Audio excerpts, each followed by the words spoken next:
All right, I think we are recording right now. So for those of you watching this video right now, this is the long uncut version of the interview with Auke Hoekstra. And if you want to see the edited shorter version, then please click the link or go in the description box to see that video. Yeah, thank you, Auke, for meeting with me. And before we jump into the interview, I would like to for us to talk about how I plan on doing this interview, and just so you know how I structure this, and then if you might have any suggestions. I'd like to start by asking you about you and as a person, what work you do, and then go into the main section, which will be the studies, the debunking you do, and then your article that you wrote, which I labeled the top 6 mistakes, or which you labeled the top 6 mistakes. Then going on to further and more broader battery electric vehicles, BEV questions.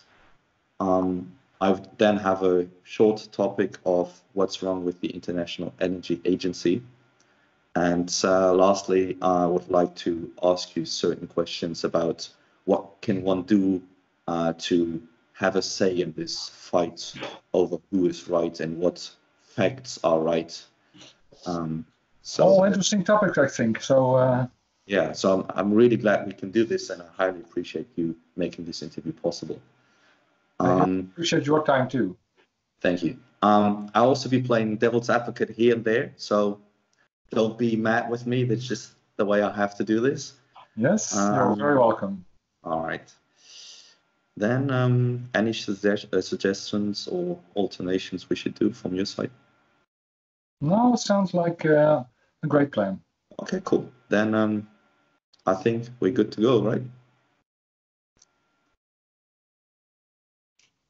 I now have the opportunity to talk to Auke Hoekstra, who is a Dutch researcher who does research on BEV, that is battery electric vehicles and renewable energies. And Auke, thank you so much for making this interview possible. By the way, this is the edited version. There will be a full uncut version of this interview, which is linked in the description box, or find the link up right or up left. And before we start, and I'll ask you about you as a person and your work you do, I'd like to read out a quote from you that you wrote on yourself on Twitter. Quote, I research EVs and renewable energy at the Technical University of Eindhoven. In my spare time, I debunk nonsensical studies on EVs, unquote. So with that out of the way, who are you and what do you do? Well, I still like the label, so that's a bit of who I am. My background is internet, and I saw there that a very rapid transition was, as far as I was concerned, inevitable. But a lot of people didn't believe it, especially the expert didn't believe it at first. It took 20 years or so. My first product that I did with KPN was they put away like 5% of overall capacity for those nonsensical but still bothersome modems. And the last product we did was basically all IP. It was called was swiping away all the analog stuff from the old. From what I learned, that transitions can go very fast, but then I thought, nah, I want to do something new with my life also, because internet, well, it was a great development, but it's not the greatest thing. Yeah, it's not the most important thing, I think, right now. For example, climate change, I thought was a big issue. And then I took a sabbatical, and during that sabbatical, I found out that basically batteries, solar and wind are developing very rapidly and also very predictably. So I thought, wow, this is great. And I also found that all the experts are once again saying, no, this will go very slowly. Don't believe the hype, blah, blah, blah. And I thought, well, this time I'm not going to stand by and just do some projects. This time I want to make a fuss out of this. Not on my shift kind of thing. So I wrote a book on electric vehicles, hoping that I could start a new career in this super interesting field. What's that book called? It's Dutch. All right. It's called Elektrische Rijden. Electric driving. Oh, all right. It was published by the Ministry of Transportation, so that gave me sort of a good in into this new world. And since then, I've been trying to speed up the energy transition for many different firms. And a while ago, I was a strategic advisor to the people from the largest grids concern in the Netherlands. So I really know the impact on the grid very well from that side. And since 1 year or something, I'm self-employed in terms of income. But I'm also the senior advisor electric mobility at the TU Eindhoven. And that basically means that I'm their spokesperson, let's say, on electric vehicles, because there's lots of interesting stuff happening in that space, and I find it very interesting to teach non-technical or at least non-university people about what's happening. All right, fair enough. And since when do you do that? The debunking, I think, since 3 years. The university since 5 years. And self-employed a year or something. All right. And you've briefly mentioned climate change as an issue that is of importance for you. Are you a part of Scientists for Future? No. I've never heard of them. Who are they? Basically, maybe a German thing then. It's a group of scientists who have written a common statement that tries to push policies and governments to. A bit like the Union of Concerned Scientists in America? Yeah, the Scientists for Future, they grouped after the Fridays for Future demonstration by the youth. Oh, so then Scientists for Future grouped themselves. Pretty recent then, yeah. Yeah, it's pretty recent, and I think one of the most well-known scientists in Germany is called Volker Kaschning. You might have heard of him. I've heard of him, but yeah. That's about it. But if it's open for new, if they want to have me, it sounds like a fun group to be part of.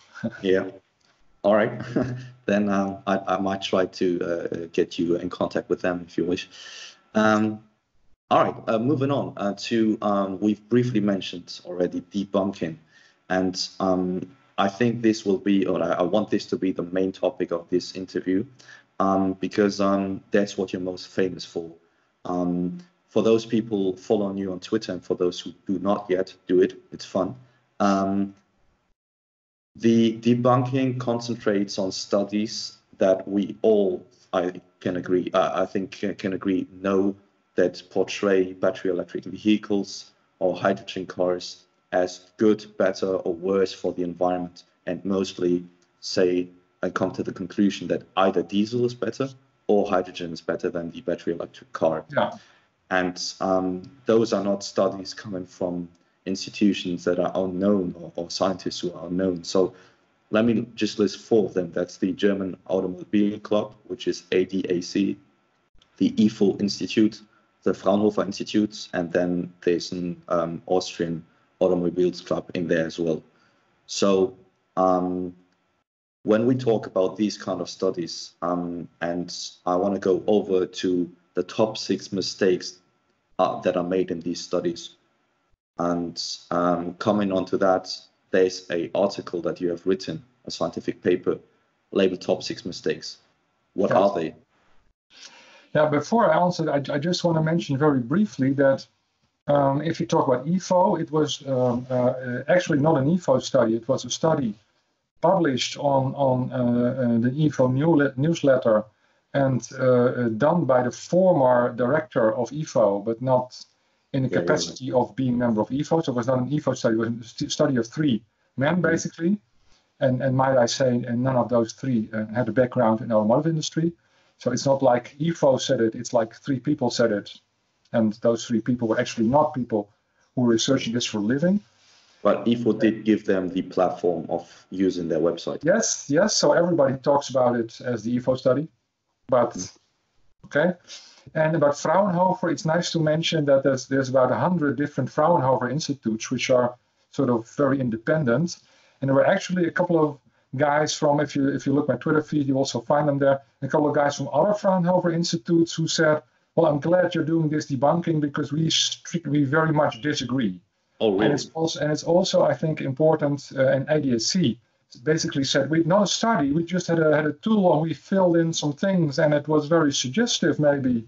Well, they didn't say that, but everybody agrees it's very suggestive, but it's not a study. That's also something that the EAR always does. It's not a prediction, it's not a study, it's something else, and that everybody uses it as a prediction. That's not our problem. Well, I have an opinion about that. But the mainstream studies in science, they all agree that electric vehicles are very good for the environment. There's lots of professors and hundreds of PhDs in this field. And if you publish the EV has lower emissions, everybody goes like, duh, we all know that. But those studies don't get any publicity anymore because basically you cannot really publish on the finding, look, EV is better for the environment, because it's not a new finding. Everybody knows this already. And the media is not interested because it's sort of business as usual. It's not interesting. So don't think that I'm a lone fool debunking a couple of institutes. No, I'm actually one who sort of repeats why the scientific, I would say in this case, almost consensus is saying something different. You represent the majority. Onto my top 6 of mistakes. Because once you know those top 6 mistakes, I think, for me at least, it will be very easy to debunk these studies pretty quickly. So the first thing you have to look at is, and I'm looking at the abstract of my paper now. The first thing is people overestimate the energy required for manufacturing batteries. And often they base themselves on pilot studies that are now 10-year-old in little pilot plants. And things have changed dramatically with higher volumes. So it's like maybe you know the study Dust to Dust, where they compared a Hummer and a Prius in terms of CO2 emissions. And the Prius was worse, according to this study, which was complete nonsense. And why? But how did they achieve that? They said this enormous factory that was built for the Prius, well, that cost a lot of energy to build. And there's by now 100,000 Priuses. So if we take this enormous amount of CO2 necessary to build a factory and we divide it by 100,000 and add it to every Prius, oh my God, this Prius is bad. By now, there's about, I think, 5 million or so, I don't know exactly, but many millions of Priuses built in this factory. And now the argument is completely outdated. Well, the same thing is a little bit true for batteries. When you scale them up, emissions go down dramatically. And part of the emissions is mining, but still dramatically. So in my article, which open access, by the way, you can see what are normal values that you can expect for that. And if the values are much higher, you know something fishy is going on, or you know they haven't done their homework. Second thing is, and that's very easy to recognize, underestimating battery lifetime. Many studies say you have to replace the batteries halfway through the lifetime of the car, which is also, maybe it was true 10 to 20 years ago, although you could argue that it was not even true then, but it certainly is not true now. My good friend Maarten Steinboeg has a nice blog with hundreds of people recording how quickly their batteries degrade. And on a Model S, right? Tesla Model S. That is on a Tesla Model S battery. Yeah, I think so, yes. Although I'm not sure that the Tesla Model X now, I think it's only Tesla Model S, yes. Yeah. But there you can see that the Tesla Model S battery probably will last at least 600,000, maybe even 800,000 kilometers on average before it gets to 80% of range.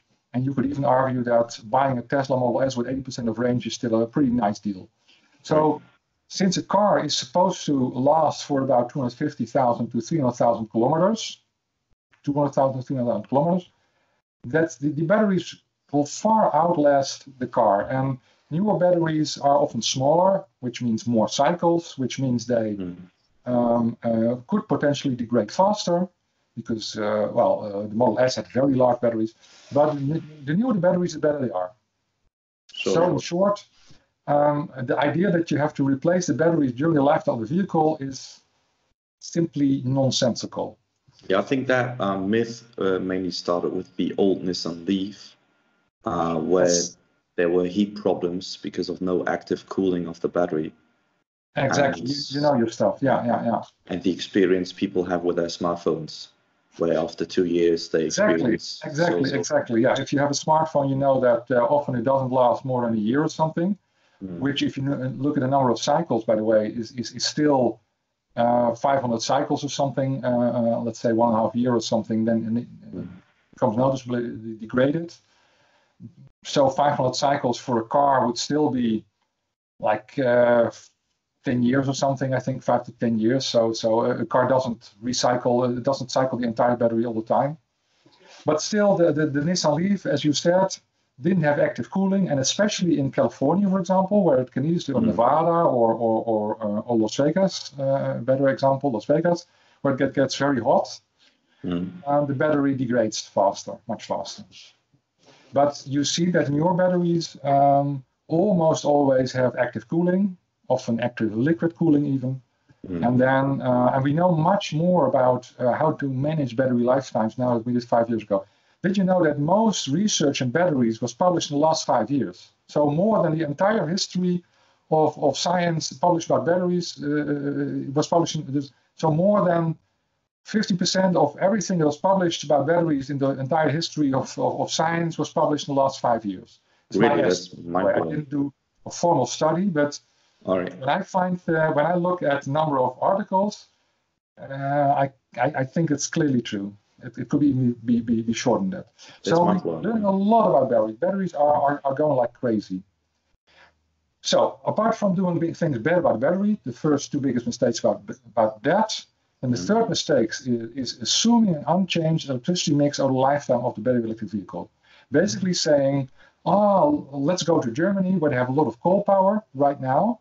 It's getting less quickly, as you know very well, but still have a lot of coal power right now. And let's assume the electric car drives on that for the next 20 years. That's simply not realistic, because this mix will change over the coming 20 years, which means if you do a life cycle analysis, which is always what we do in this kind of things, if you add the battery lifetime, etc., to the amount of CO2 of the car, you look over the entire lifetime of the car from start to scrap and then recycle. And then if you don't take into account that the electricity becomes much cleaner over the time that the car is run, you're making an error. It's as simple as that. Sure. And of course, people who make these kind of studies that make the EV look bad always look to a country where the mix is bad, like Germany at the moment. In 5 years' time, we will have a much harder job painting electric vehicles bad, because the mix will be much cleaner in Germany in five years.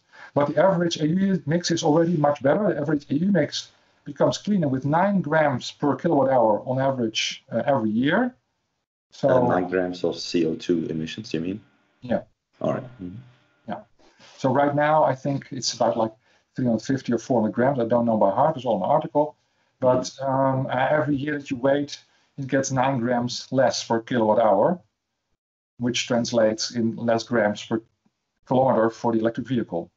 I see. All right. By the way, I will link the article we're talking about in the description box, so you can check that out. I actually think it's scientifically, but it's not that hard to read, I hope. So and at least you can find numbers there. Then the fourth, I think, when Brian went now, is fourth error a lot of studies make. Most actually is using unrealistic tests for energy use. So basically they're saying the diesel or the hydrogen or also the electric vehicle, it uses much less energy per kilometer than it really does if a real human being uses it on a real, in my case, mostly European road. And it has everything to do with, in the past, that the European manufacturers, they try to sort of cheat the tests, because then the CO2 emitted was less, and that meant it was easier to reach all the kind of policy targets. And politics basically led them, because I knew it for about 10 years now or something, so it's not really a well-kept secret, but everybody sort of ignored it because it was easier to make policy that way. You could, as a politician, say, look, another 10% emission reductions in the bag, And all that happened was that the manufacturers got better at cheating at tests, basically. Now they say we're going to change that. So that means the NA they say is changed to the WLTP. And the WLTP is more realistic, certainly, but it's still not very realistic. So it's still also ripe for cheating, and it will be, I think, will become worse in the coming years, because right now they actually don't want to look too good on WLTP. So don't want to reduce the emissions too far, because then people could say like, you could easily manage some kind of reduction, and right now they're playing the victim card, like we were so. All of a sudden, we have those new tests and strict policy targets. So we need 1 or 2 or 3 or 4 or 5 years before we can reach up to this unexpected goal, which I would say was very much expected. You were cheating all the time, but okay, that's what it's about. But still, the WLTP is very much in their hands. They are paying the organizations that do the tests. Which means that basically they're testing their own stuff. In Holland, we have a saying: "Never ask the butcher to test his own meat."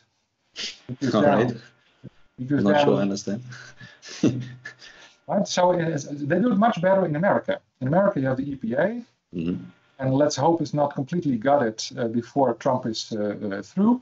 And right now, they're completely independent. So they can go to a manufacturer and say, this car, please give it to us. We'll loan it for a month or something. We do our tests with those not specifically prepared special cars, and then we'll determine what the CO2 emissions are.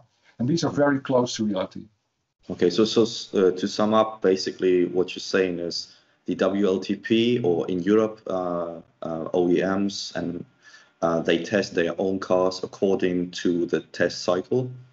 But in the Americas, in the United States, I mean, the EPA tests the cars for the manufacturers independently. So we shouldn't look at WLTP numbers. But this is what the studies do, and this is why the mileage and the gasoline and diesel consumption or hydrogen is unrealistic. Yes, exactly. Right. And I'm a complete outcast when I say this, but I'm never interested in that kind of thing, because almost every researcher in Europe gets also a lot of money from the OEMs. And it's really, and also politicians don't like it when you say it. It's really not done to say it, but I think as a scientist, I just want data that's correct. And I'm very, very irritated. We know that the biggest problem with the current tests is that the manufacturers are in charge and can basically determine the outcome.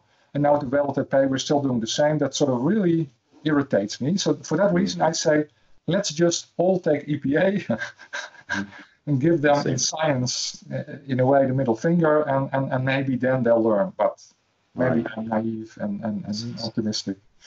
To add to that, I think even the Fraunhofer study was co-funded by the H2, which is Hydrogen Mobility Consortium or something, right?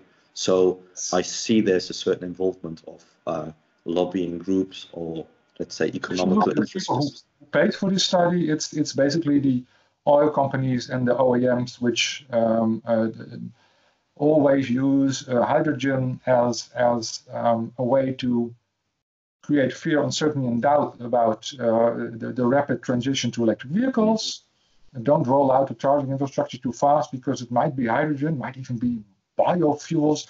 We don't know. Don't go too quickly. So that's definitely behind that.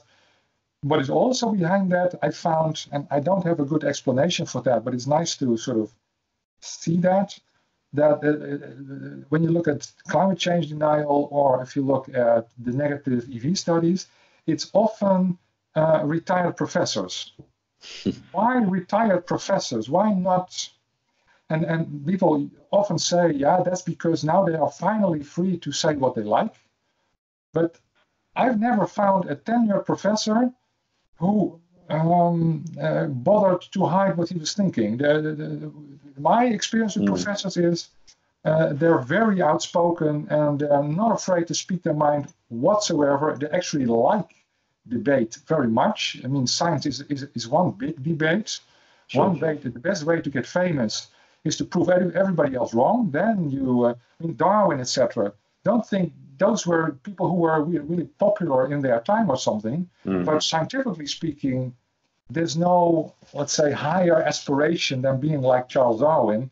So I think in science, to think that they don't dare speak their mind for fear of being different, that's a complete misunderstanding of science. They love to find something to argue about, to show, ha ha ha, you were all wrong. And now I have a paper, and it's going to be a very famous paper because everybody's going to see that I was right and you were wrong. So why is it then that all those retired professors who almost never research actually the field that they're criticizing are now the biggest source of studies that I have to debunk? I don't know exactly, but it's interesting. I would love to read a paper from you on that. Yes, but I think that's something that a psychologist or sociologist or anthropologist or something should do. To get back to the top 6 mistakes, I think we're now at number 5, and that is the well-to-wheel consumption.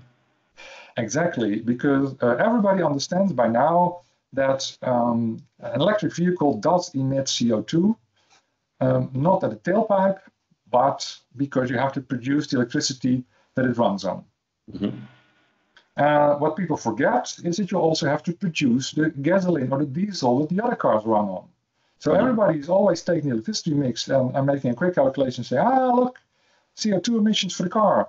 And then they compare the CO2 emissions they found in the brochure for the diesel or gasoline. Well, the first problem, as I said, is that the brochure is much too optimistic about how much they use per kilometer. So you have to add easily 40% for that. And then you have to add another 25% or something for the production of the fuel, which now all of a sudden makes 40% and 25% your I think 70% more or something if you multiply. So then you're comparing like with like. If you take the brochure and add 70% or something. So that's a mistake people often make. And for me, the most important mistake, but that's not really a mistake. I sort of smuggle that in to keep to keep it 6, to keep them all the same. But for me, the big reason to really like EVs and to really dislike diesel and gasoline is that with EVs you can imagine a future system of really low CO2 emissions. Not now, but when we make production low CO2, which we can do, for example, by running factories on solar and wind. And when we also make the driving low emission by making driving on, for example, solar and wind, then you have a whole chain and you can get down to from, let's say, 200 to 250 or 300 grams now for gasoline or diesel to, I would say, 5 grams or something. That's really doable, maybe 10 per kilometer. Per kilometer, CO2 emission per kilometer for electric vehicles.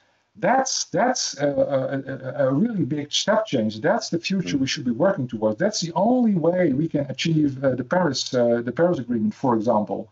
So the other reason, the 6 mistakes people make is that they only look at the current situation and they don't look at how many room there is for improvement. And with gasoline and diesel, well, if you're really optimistic, there might be 30% improvement possible, but you really have to work.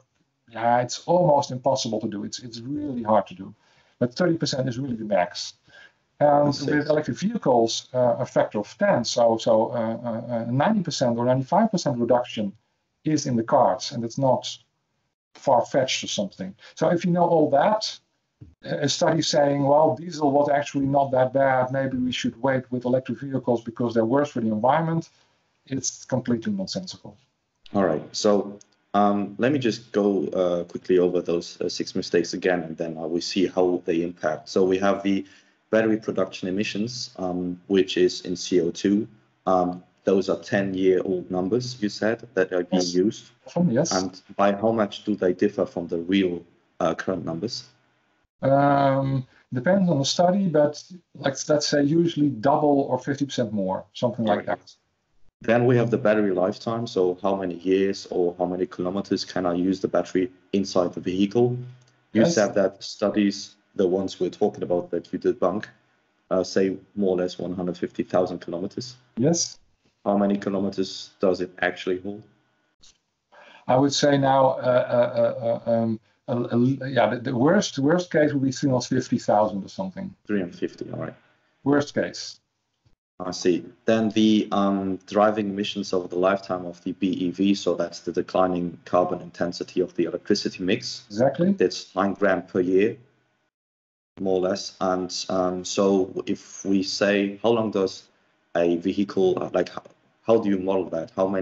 What is the lifetime of a vehicle that you model for? Yeah, well, that's actually not that easy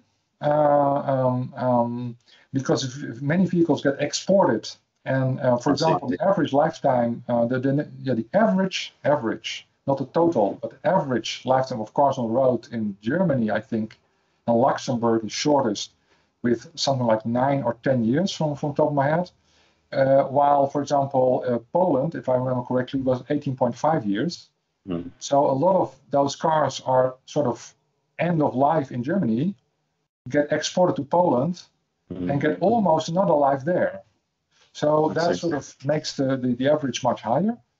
And what also is a problem there that the information about how long they are lost before the scrap is not easily found in any statistical literature. So we easily know the average, and you could say, well, the average should be about half, more or less. And then it's a very easy assumption that cars last 20 years, that we actually be on a somewhat lower bound, so average lower bound. But it's hard to say for certain. All right, so if we assume 20 years of lifetime of a vehicle, that would mean that's 180 grams of CO2 emitted per kilometer less. Excuse me, 100. Let me start over. If we assume 20 years of a vehicle that is being used in the cleaning of the electricity mix, then we have 180 grams less at the end of the lifetime when charging with a kilowatt hour. Exactly. If we take the European mix, and Germany would even go faster because they're worse now, so it's easier for them to decline. The higher you are now, the easier it is to get lower, so to speak. The bigger the steps are every year. But for the average European mix, 9 grams per year. So for 20 years, exactly, for the people listening who are looking, who are not as quick as you are, 20 times 9 grams is indeed 180 grams. So that's quite significant. I mean, yes, very significant, very significant. Mm-hmm. And actually, what we see is that the electricity mix is actually the part that's moving fastest in many cases. So I would not be surprised if it goes faster actually in the future. But this was the past, so to speak. All right, then I think we have 3 left. Then the unrealistic consumption assumption of gasoline and diesel, which you said is 25 or 40% higher in reality. Yes. They're my biggest, it's on the article again, but my biggest, the people I most often look to is transport and environment. Look them up. There are a lot of very approachable studies, or ICCT, which is really good, but a little bit harder to digest, so to speak. I think TNT's of the University of Brussels, right? No, they're both philanthropic think tanks, so to speak.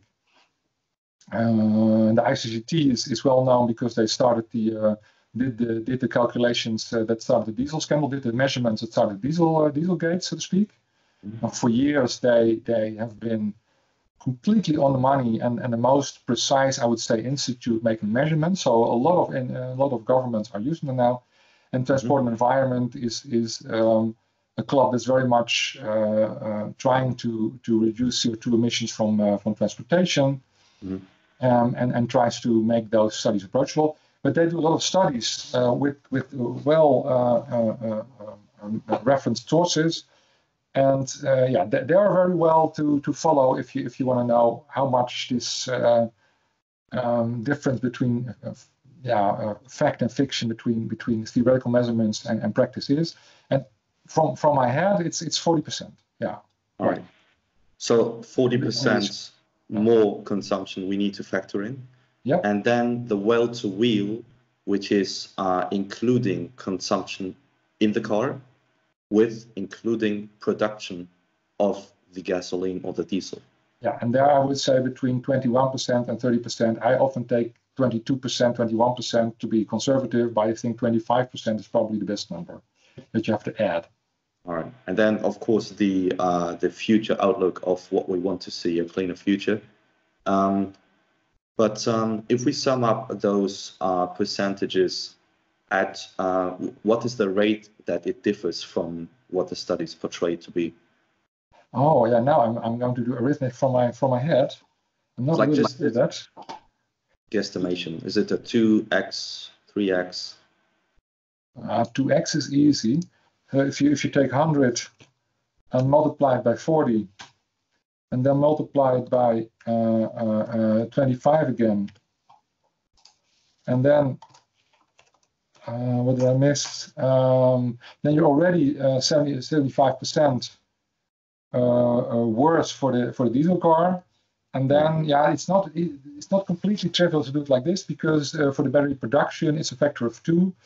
But what I've seen, for example, if you do it in the ABAC at 88C or like Fraunhofer did, it takes, for example, 200 to 300,000 kilometers before the diesel is before the electric vehicle is cleaner.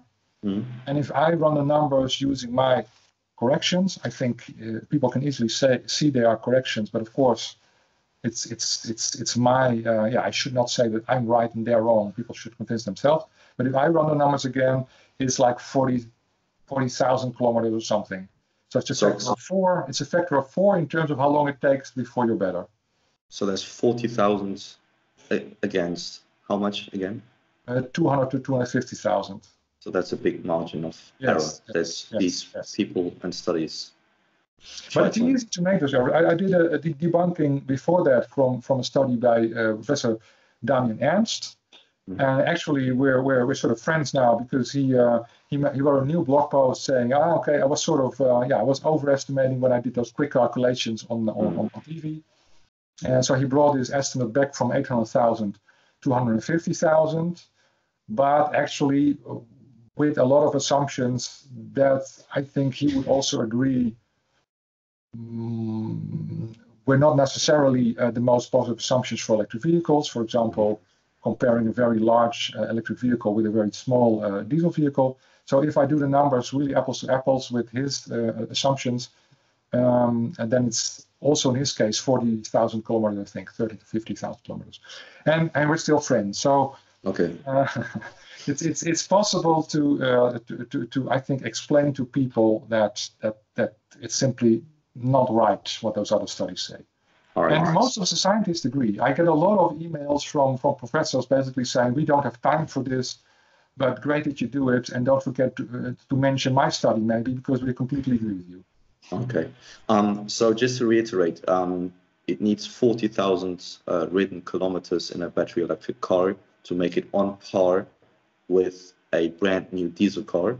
And from then on, the electric car will always be cleaner and better for the environment and both the climate. Yes, definitely. There's one catch here.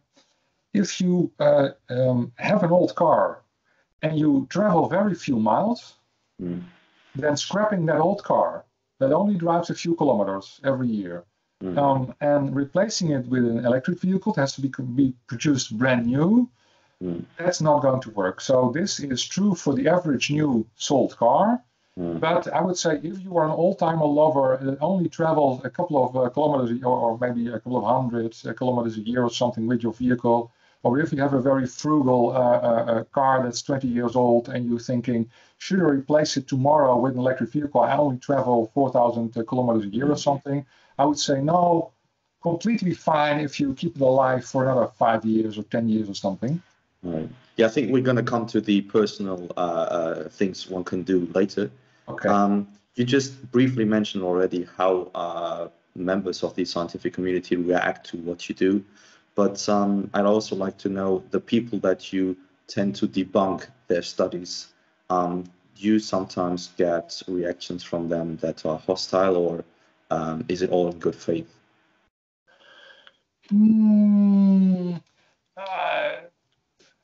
Actually, that's quite okay. It's not. I don't get any threats or something. There's some loony bins out there, but not the researchers.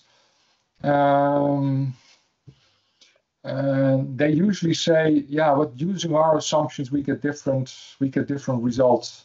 Mm-hmm. And basically, that's usually the pushback I get. Mm-hmm. So it's they usually they make a new blog. They don't reference me, but they use all the points that I put out there, and they sort of defend why they made the choices they made, which at least 90% of my followers say, come on, you could have done better. So I think when people objectively look at my debunk and their reaction, they go like, oh, okay, the debunk still stands. But maybe people read them. Some people I find read them and say it was good reaction. So they usually dig in a little bit.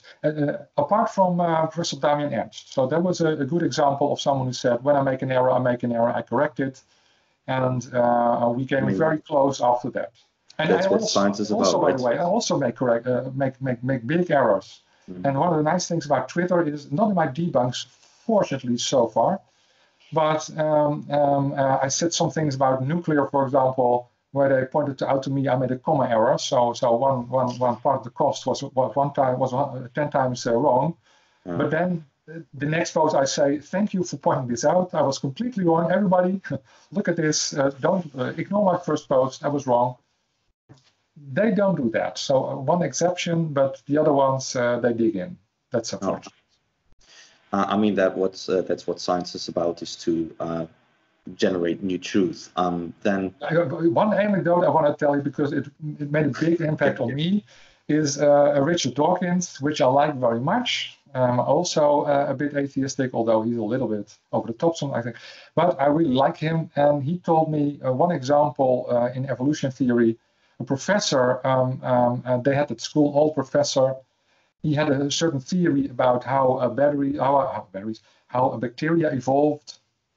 And then they all invited an American researcher, a very young guy, who basically had done research which indicated his professor was probably wrong, which was, of course, kind of awkward, because this professor, all his career was built upon this truth that this other guy was now sort of going to debunk. So this other guy was lecturing. I still get a little emotional about it because I like it so much. They went to this the big lecture hall. This new guy, new kid on the block, explains why he thinks the professor was basically wrong, and everybody sort of held their breath. What is going to happen now? And the professor went on stage and said, "Young man, thank you for proving me wrong all these years." And he said, and we clapped our hands raw. And that's what, so we kept on clapping for the professor for admitting until it hurt. Yeah. Because this is what motivates real scientists. This is what we go for. If we are proven wrong, we rejoice. We don't dig in. We rejoice. We think, we learned something new. Now we have new opportunities. And I think most scientists actually are that way. I really believe that. So that's a beautiful anecdote. Thank you for sharing that. I mean, that's how science should be, right? Yes. Then I'd like to go on. When we look at media coverage of BEVs, and you've briefly mentioned the term fear, uncertainty, doubt, FUD, why is it that in the media there's repeatedly the same and the same and the same? BEVs are worse for the environment, hydrogen is better for the environment. Why does that happen? And why does your debunking or other people's debunking not hold the same media coverage? I think because right now it's boring for people that the electric vehicle is better for the environment. They know this. And if some new study proves it, it's like, and I think there's a lot of media who really jump at the chance to bring something which they see as fresh and inviting debate and inviting clicks, which is saying no, it's all wrong. You see the same in the climate debate. I mean, there's a lot of studies pointing out that deniers on average get more coverage per person, a lot more actually, than average scientists, even when the average scientists publish like 10 times more or something. So you have 100 well-known professors on one side, which basically are part of a community of 1,000 very active researchers, and you have 50 very well known, but basically not very accomplished, often not scientific even, people on the other side. And media loves to get this debate going all the time. Yeah. All about the attention and the clicks, right? I think so. But there's people commonly refer to those studies, especially in the BEV niche, as paid FUD. And if I want to play a devil's advocate right here, aren't you just inverse paid FUD? Like, who pays for what you do? Yeah, well, first of all, not all those studies are paid FUD. For example, a lot of those retired professors, I think they're just very stubborn and not paid. But so I'm not suggesting everybody who does this is paid. And I also think that a lot of groupthink is going on, and that the people doing this are not knowingly twisting the truth, but simply are in a group of people who really believe that this. I've seen it as I told, in telecom, where experts really believe this whole internet thingy was sort of a figment of the imagination of some upstart Silicon Valley idiots who didn't know how the real world worked. So these were not people who are lying or knowingly distorting. They just thought it was nonsensical, all this new sort of stuff. So I think there's thousands of people making diesel cars who sort of keep each other reassured that of course this electric thingy will go away or is not as important as it's said to be. So I'm not saying these are wrong people. As for me, well, actually, I'm looking. there are some people who saying maybe we should pay you for your debunking, and actually it would be nice to be paid for debunking. But so far, I've never ever gotten one dime of nobody for my debunking. Quite on the contrary, the people I usually work with are like, why haven't you finished this and this and this yet? And I said, well, yesterday I had some debunking to do, and it's like, well, okay, it's good that you do it, but can you do it in somebody else's time? So I never get any money for debunking. I mean, if you want to use this platform for us to ask people to chip in for your debunking, go ahead. No. I'm sort of thinking a little bit that maybe in the future. I read the Patreon website, and this whole idea of people doing independent work and other people chipping in is sort of interesting. But until now, it was never necessary, and no. I can happily say that nobody ever gave me money for a debunk. All right. Not even close. And by the way, the people who do pay me are people who pay me for studies regarding how is renewable energy possible in my municipality, in my province, or for my large organization or something. These are people who couldn't care less about if it's going to be hydrogen or electric or some frugal diesel. They just want calculations that they can use, and they don't care what the outcome is. So I don't get pats on the back also from the people who pay me very indirectly or something. Basically, everybody thinks professionally, everybody thinks I'm a pain in the ass for doing this. So I'm not a paid provocateur or something. All right. Moving on then to the next topic, which is still battery electric vehicles, of course, but more broader questions. When do you see battery electric vehicles and ICE, internal combustion engine vehicles, reaching price parity upon purchase? I know that there's a study from the Bloomberg New Energy Finance who says that by 2022, large vehicles in the European Union will reach price parity. medium vehicles by 2023 and small vehicles by 27 in the EU. Do you think that's realistic? I would say add 3 to 4, or maybe even 5 years to all those numbers, and then you get to my average estimate. But it depends a lot on what you compare, actually. And for example, how do you look at a Model S? Do you say it's a very extremely sportive car? And for me, for example, the acceleration is a really important parameter. So I compare it to the fastest BMW I can find, and it's even faster than that. Then it's much cheaper already than the fastest BMW sedan.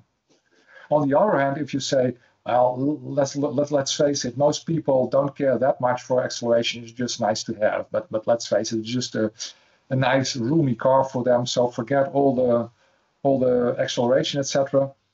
Then all of a sudden, I'm not so sure anymore. It's cheaper. And if you then say, for example, and people also compare things like range, etc. So they really need the highest range model to make them comparable. And then it's even less kilometers than the diesel variant. Then all of a sudden, the Tesla Model S, for example, doesn't compare very well anymore to another comparable diesel vehicle or hydrogen gasoline vehicle. So it very much depends on how you compare, and there's no scientific method yet to make this comparison sort of agreed upon. So I usually say for the upper market it's like 2025, maybe 1 or 2 years later, but I think 2025. For the average car, 2030, and I think by 2035 you will be very hard pressed to make comparison for any car where you say sticker price is higher for the electric vehicle. This, by the way, also chimes a little bit with Bloomberg New Energy Finance and Colin McIntyre, etc. I like those guys. Their predictions, I think they're pretty much spot on most of the time so far. All right. A little bit conventional, a little bit conservative even. So by 2035, we will see the phase out of buying of ICE cars. No, long before that, because people are not that stupid, and they can look at total cost of ownership. So we're talking about sticker price now. If you look at total cost of ownership, my estimate is that in the Netherlands, we have kind of expensive gasoline, I must admit. But in the Netherlands, by 2022, more than half of the new sold cars, the buyers would be better off if they bought an electric vehicle. And that's excluding the special tax incentives that at the moment are part of this deal. I see. But then do you think there's going to be enough supply for that demand? Because there's the argument to be made that there will not be enough electric vehicles for all that demand. Oh, and that's a good argument, and that's a very hard prediction to make. It's a very interesting one also. But I think you shouldn't underestimate, especially the Chinese. I think they can ramp up pretty quickly. They have all the resources, and for example, they built the Gigafactory, I think, at 3 times the rate it was built in America. So they know how to make speed. You mean the Tesla Gigafactory in Shanghai, right? Yeah. And some people say to me it should be the Panasonic Tesla Gigafactory, and they're right. It's basically, we also always call it Tesla Gigafactory, and it is basically mostly Panasonic who invests and also has the patents, etc., etc. But still, I think the bottleneck is going to be production. That's true. But I think people underestimate how quickly the Chinese especially can ramp up. So I think that the German manufacturers and also the French, etc., they should really make haste. And I really mean this as a European. I'm worried that a lot of families are going to lose their jobs if we don't make this transition quickly. Right. Moving on, I'd like to talk once again about batteries and from a production and resource kind of view, because aren't we really trying to switch or trade one either for the other? What about lithium, cobalt, and so on and so forth? Because we can all agree that making and having a battery has certain downsides. What's your view on that? Certainly. Let me just take one swig before I answer that. I'll join you. Cheers.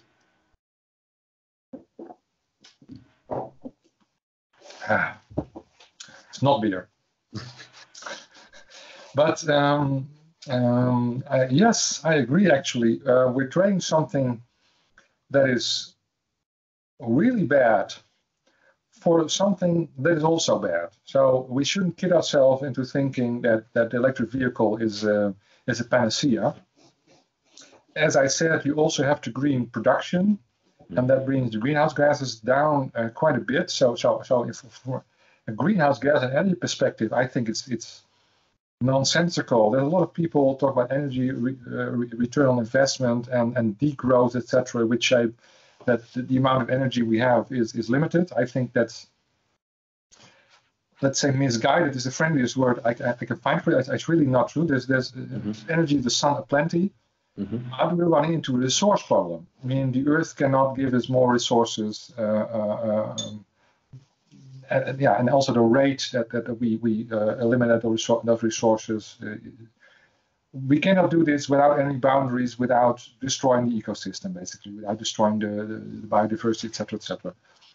And yeah, we should really ask ourselves: do we really, all of us, need an SUV to drive in? Is that really necessary? Because if we are with 8 billion people and let's say 4 billion SUVs, there's no way on earth, even if you use all the environmentally friendly ideas that we have surrounding batteries, to do that in a really nice way. So I think we really should look at car sharing. We should look at smaller, fit-for-purpose vehicles, etc., etc. And we should not get ourselves into thinking the electric vehicle is the solution for everything. On the other hand, buses, for example, for public transportation, where they take a couple of people in the middle of the day, are also not ideal for the environment. And yeah, maybe we should travel more virtually. I mean, I could have traveled to you, and it would have emitted a lot of CO2. And I think this works fine. And in a couple of years, the quality will be much better still. And I will have a special room for video conferencing. I actually am planning on that in my new energy positive house. So then I can make high quality video conferences which emit a lot less CO2 than even a train or whatever could emit. So we should really rethink, I think, what we need. And what I really like about the youth that I work with, which is, of course, not a typical peer group because I research this kind of thing, so I meet a lot of young people who are, like you, super interested in this new field and not your average guy on the street. But still, most of them are, I think, kind of bored with the idea that you prove your worth by amassing more kilograms of materials around you. So the idea that you have to have a really big house, preferably 3 trophy wives and a lot of cars to prove that you made it. I think for a lot of young people, that simply, they don't care so much. So they like to see the world, and they know that they emit CO2 by traveling, etc. But they try to do that not all the time. And yes, they like to go to festivals, etc. But they don't mind riding with other people, for example. A lot of them don't have this urge to have a really big SUV, at least not yet. I think they're more into, it really sounds like an old guy now, but like, how many people do I know on Twitter and all social media? Am I sort of realizing my true self? Am I feeling right about what I'm doing? And a bigger car is not necessarily the biggest priority. And I think once we embrace this, which of course, if you think about it, is completely logical. I mean, where did we get to the point that having more stuff until it became ridiculous was the idea, or was the value of life? It's simply that every psychologist can tell you this does not lead to happiness. It's simply sort of a mass psychosis, I would almost say, of consumerism that we get pulled into this more stuff, and it will make us happy. That's simply not true. So I think the electric vehicle is certainly not the cure for all our evils, but it's a big step forward from the gasoline vehicle, and everybody who tells or tries to prove otherwise will get a debunk from me. All right. What about the grid? Like, can the grid, the electricity grids, support having an all BEV fleet? Yes, no problem. No problem whatsoever. The only thing is that if all the BEVs start charging at peak time in the afternoon, when you get home, that's the peak time on the grid usually. When they all start charging right then we have a problem. But in the Netherlands, I was one of the persons in ELAT, for example, an organization instrumental in promoting what we call smart charging. Basically means that you charge when the electricity is greenest, but also cheapest. That also happens to be the moment that the grid is having lots of excess capacity, because the grid on average is only used for 20 or 30% of its total capacity. So on average, we have about 70% of the capacity left. It's just those peaks. We should not make them worse. But electric vehicles are extremely flexible. I mean, usually they're parked 23 hours out of 24 hours. And with the long-distance batteries, you only need to charge them once a week, basically. So if you plug them in every evening, and, for example, they get charged in the middle of the night, and that's cheaper for you, that's a fine deal. I've never so far met an experienced EV driver, and I've talked through my service with hundreds of them, which was very much opposed to that idea. Right. So in Holland, at least, that's what we're aiming for. I think most other countries will also do that. And that means that in ideal situations, electric vehicles can actually help also solar and wind, because solar and wind, at a certain moment, you have excess capacity of solar and wind, which sort of is very bad for the business case, because then basically you have to give away the electricity for free, or even sort of pay others to take it. Yeah. And with electric vehicles, it would be ideal if they could sort of absorb that excess energy during those days. Also, if you start taking smart charging into account, let's say that is implemented in 5 years or something, all of a sudden the footprint of the electric vehicle plummets. So I never take it into account, because I think right now people would say you're cheating. But I really think that in 10 years, but not 5 years, the smart charging will be quite common. And that means the CO2 emissions per kilometer will drastically go down, because it means you absorb a lot of solar and wind, especially solar. Just to support your argument that you make, Fastnet, which is one of the biggest high-power charging infrastructure company in the Netherlands, just like Ionity does in the whole of Europe, have plotted their use of high-power charging sessions over a day, and it follows more or less the solar duct curve. I will try to blend it in right now. So what they found is that high-power charging, which is most often talked about when we say BEVs can pose problems for the grid, were found to actually help the grid be more stable.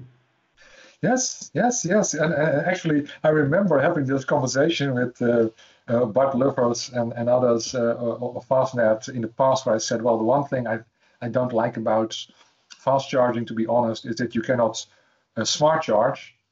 And a year ago, they sort of hitting back, saying, look at us. If you just look at when people are using our chargers, and it's logical, of course, people don't use chargers during rush hour, because then they are in a rush. They want to go to work quickly, preferably. And especially outside of rush hours, they often make longer trips also, by the way. So in the rush hour, it's simply to work and back as quickly as possible. They usually have charging opportunities at home or something. So you don't usually charge during rush hour. It's apparently not the time they at least use the fast chargers. So that way, fast charging is also smart charging now. I stand corrected in that count, so to speak. Right.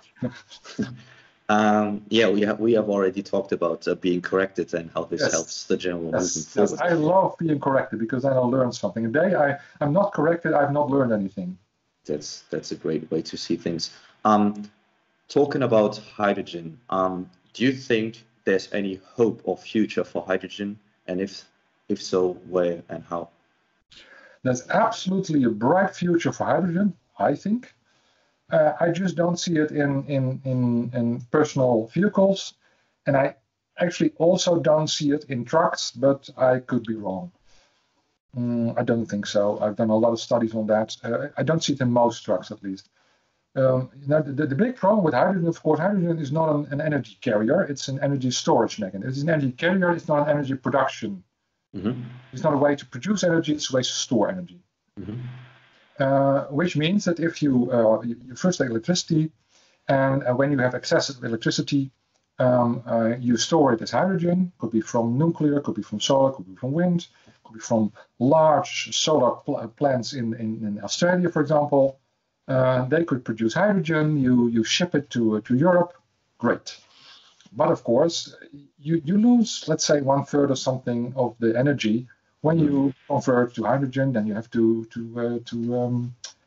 put it under pressure, etc., which costs you another 10-15% or something. And then you have to burn it again in the fuel cell in the car, which also costs you, let's say, 40-50%. So this is all waste. And also, right now, the electrolysis equipment is very expensive. Fuel cells less so, but complicate design. The cars, the 700 bar tanks are using are pretty expensive.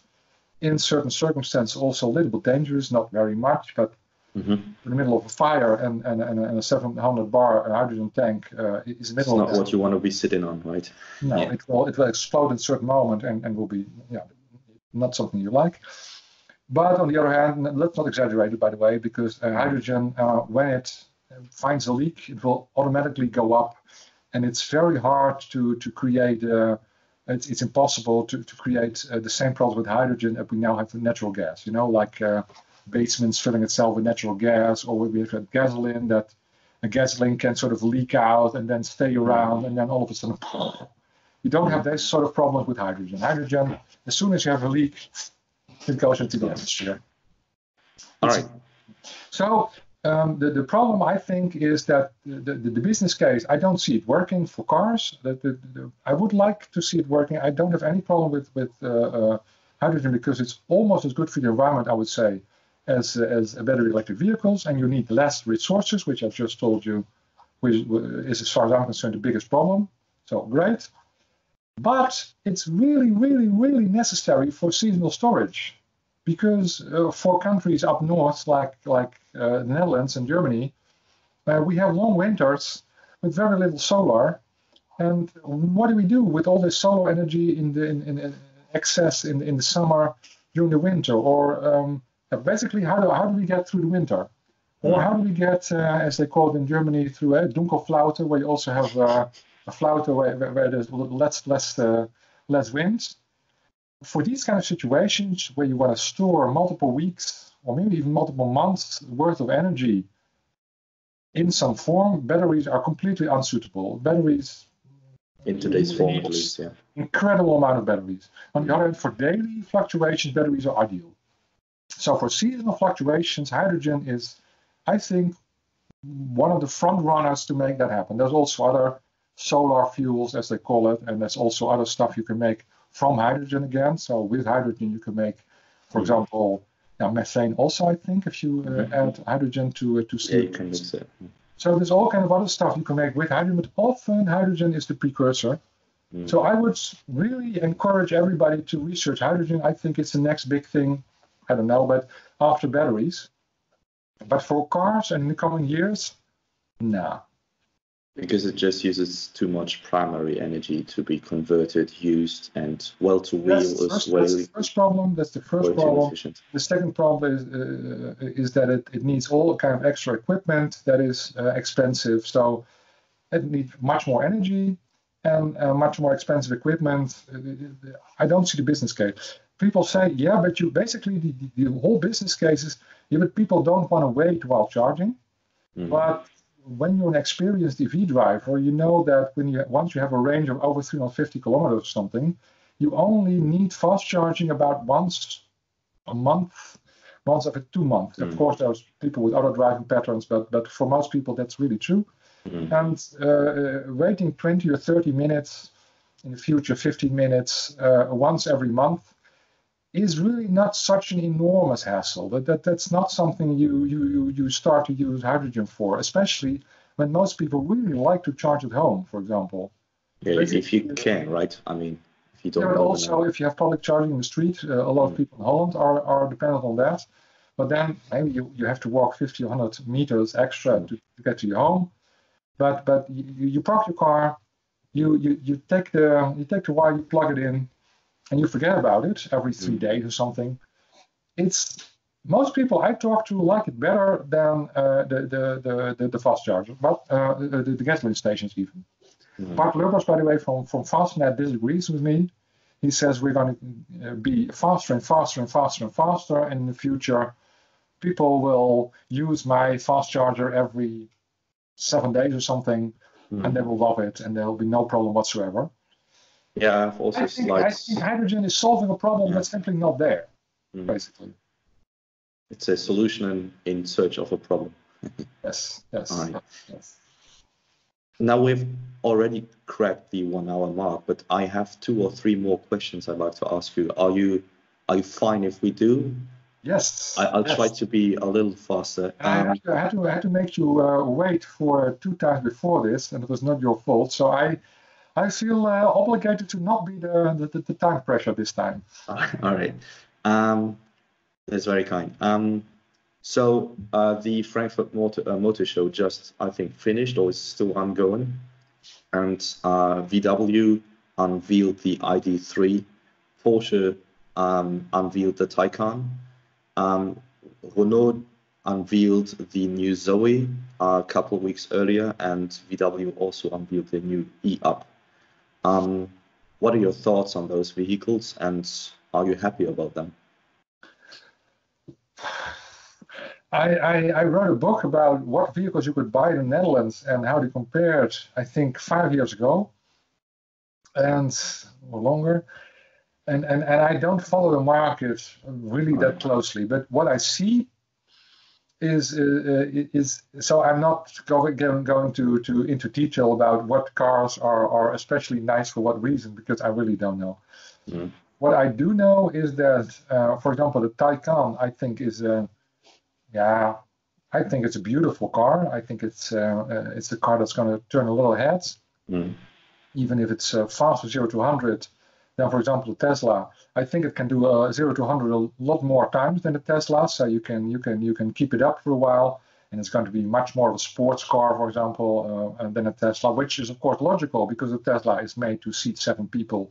It'll be a replacement for the sedan, which the Taycan is not really, I think, going for. Yeah, the one is a race car, the other one is a limousine. I mean, yes, but still, it's funny that the limousine is faster at the traffic light. I mean, it's kind of this kind of. Yeah. But anyway, I'm not sure about this, but I have the feeling that Volkswagen is doing this for real, which would be really, really nice, because Volkswagen is most years the biggest car producer in the world. Sometimes Toyota is, sometimes Volkswagen is, but still Volkswagen is really important. And also, as I said, I don't want people to lose jobs in Europe. I don't want industry to change too fast because it disrupts communities, it disrupts livelihoods. It's nice if people grow, if things grow, and if things go down slowly and easily. And for that reason, I really hope that Volkswagen changes to electric vehicles in time. But I think they're doing it for real.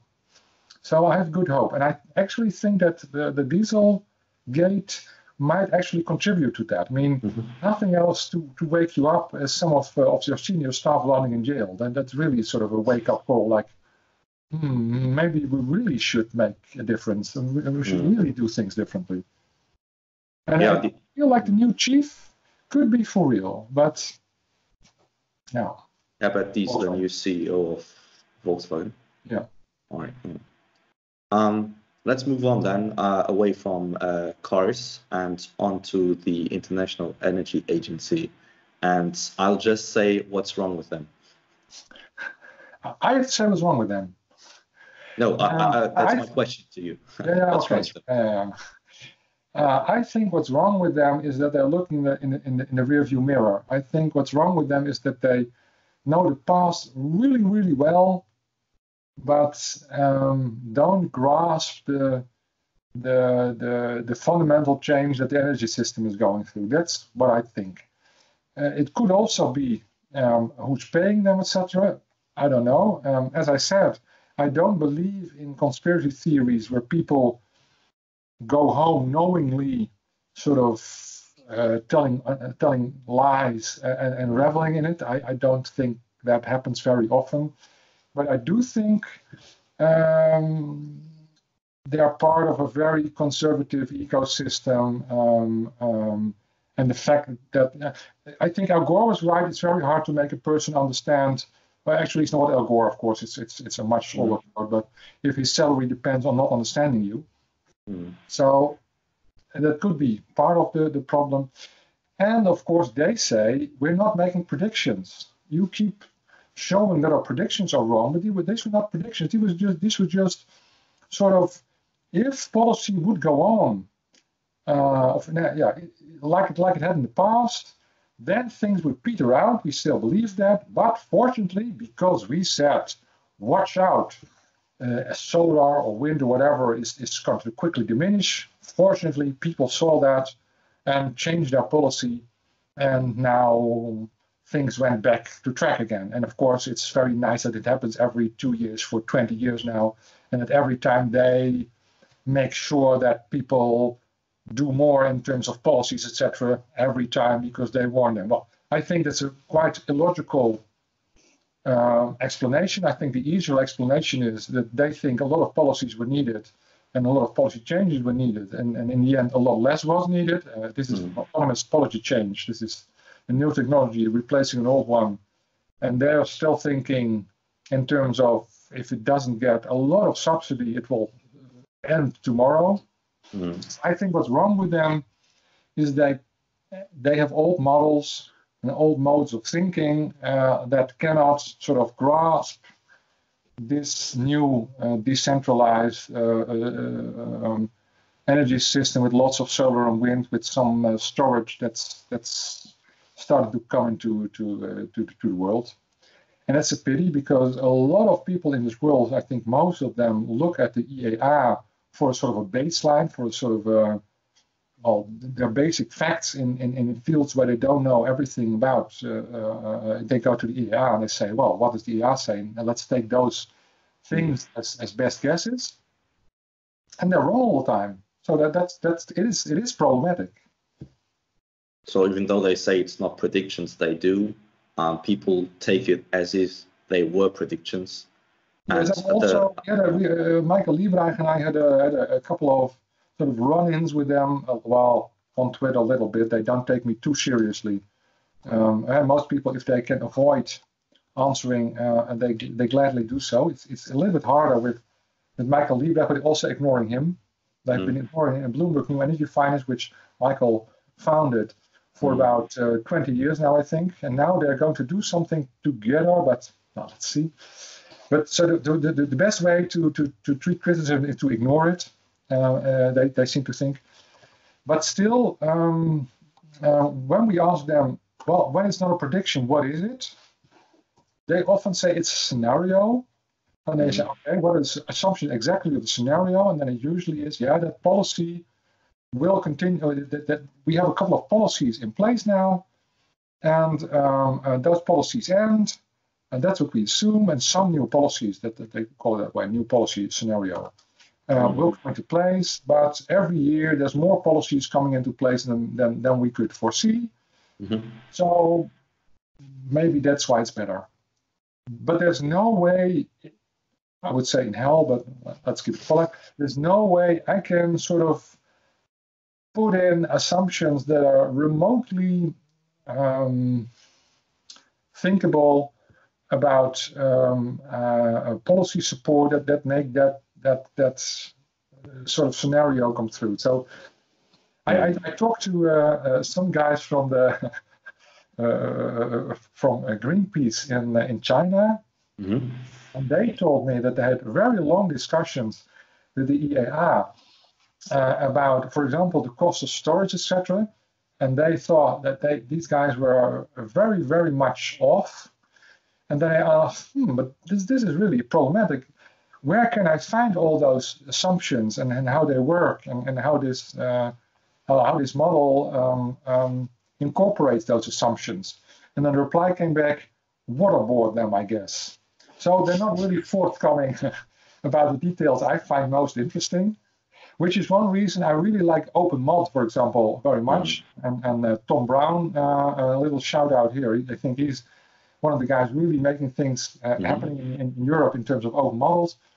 Because for an open model, you can have the frank discussion, what the hell is going on? My debunks, no, that's not debunks. My graphs showing the sort of the disconnect between reality and the EAR, not predictions, would be much better and much more fruitful and constructive if I know why.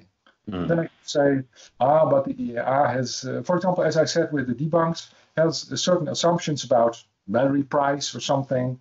But if I input different assumptions, then I get different outputs. So now we know what we're talking about. We can sort of make the problem smaller. We're not talking about is solar a good idea or not. We're talking about what is a good assumption about battery prices in 10 years. Sure. And we have a manageable discussion. So I think it's very wrong that the EAR has secret models. I think you should never base policy on secret models. Right. So then mostly what's wrong with them, I guess. You cannot criticize them because it's all secret. Okay, I see. On to the last segment then. I'm wondering, for those people watching this video and this interview, might be of interest, what can oneself do to have a say in this argument, this fight, if you so want to call it, to have a say in this? So what should people do, and how also can they see that a study is flawed or not? Yeah, well, I try to explain it, so it's a bit corny to say follow me on Twitter, but I do my best to explain it as also other people who other aspects. So I think the energy community on Twitter is actually a very nice and usually a friendly community of people who know a lot about renewable energy. So follow that if you're interested. And yeah, I think you have to educate yourself a little bit about what's what. And fortunately, when you're interested in electric vehicles, it's much simpler than, for example, in climate or something. Climate change models, these are extremely complicated models with God knows how many assumptions. And so you really have to be a climate scientist to understand what's going on there. I really don't say that I understand exactly what's going on there, not at all. But electric vehicles, it's actually quite simple. If you look at those 6 things that I talked about, for example, sort of my summary, you can take any study that was negative about electric vehicles in the last 20 years apart and say, that. So that's not that hard. If you make it a little bit broader, what can I do? I would say, well, making YouTube videos about it could be a very nice idea. You take the time now to try to understand the topic, and certainly a couple of people will learn something new when they watch this. And that's the way I do it, basically. You do the same thing I'm doing in a way. And don't underestimate that. And overall, I think maybe ask yourself the question, what really makes myself happy? I had this long rant a couple of minutes back in the unedited version of this talk, where I said, when did we convince ourselves that having more stuff was a better life? I mean, any psychologist will tell you that it's a delusion. So why not just stop that? Why not just say, let's find a comfortable home that's not too big. let's find a nice way to get around to people I like, and make sure that that I have the transportation, for example, to do that, and spend a little bit more time on, well, maybe contemplating, researching, working, whatever floats your boat, and don't become a slave to more stuff, because I think there's a new generation who at least in the very wealthy developed world, which is we're kind of getting bored with this. And if you are part of that group, I think you're making a very, very big difference. Well, I don't think there's a better way to end a very nice and long interview. Auke Hoekstra, thank you so much. Bedankt voor het interview en je tijd. I hope I pronounced that almost correct. Almost correct, yes. Yeah. So for those watching, thank you for watching. I will try to put all the links down in this description box. As mentioned, there's 2 videos, the long and the edited version. And if you do like this video, please give it a thumbs up. I wouldn't mind if you subscribe, of course. And thank you for watching.